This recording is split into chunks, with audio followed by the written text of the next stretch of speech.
Hello guys हॉस्टेলৰ পৰা অহা বাৰু আপোনালোকক দেখুৱালো কিন্তু তাৰ পিছৰ ভিডিঅ'হে আগবঢ়াব পৰা নাই। এয়া একাপ ধুনীয়া গাখীৰ চাহ খাই ললো আৰু এইফালে লাউ এটা কুটিবলৈ লৈছিলো। ঘৰত আহি এনেকৈ সময় পোৱা নাই আপোনালোকক ভিডিঅ' দিবলৈ, সেইটো বাৰু জনাম। এয়া অকমান কিবা কিবি খোৱা লোৱাৰে ক্লিপ লৈ থৈ দিছিলো, মানে খোৱা বস্তুখিনিয়ে আপোনালোকৰ মাজত ভিডিঅ' কৰিবলৈ সময় পাইছো। গৰমৰ বন্ধ বুলি আহি পেলাই এতিয়াও কলৈকো ফুৰিবলৈও যোৱা নাই, পাছত বাৰু গ'লে আপোনালোকক দেখুৱাম। এয়া ব্ৰেডৰ আৰু কণী এনেকৈ বনালোঁ, এইটো খাই মই খুব ভাল পাওঁ। আৰু তাৰপিছত এয়া দুপৰীয়া সময়খিনিত অকণমান বাহিৰতে বহা হয়, কাৰণ বহুত বেছি গৰম যিহেতুকে গছৰ তলত বহি অকণমান ভালো লাগে সেইকাৰণে।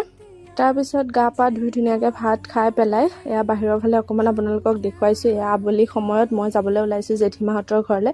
জেঠা যিহেতুকে বেমাৰ হৈ আছে সেইকাৰণে এবাৰ বোলো খবৰ এটা লৈ আহোঁ, যিহেতুকে আহিছোঁ।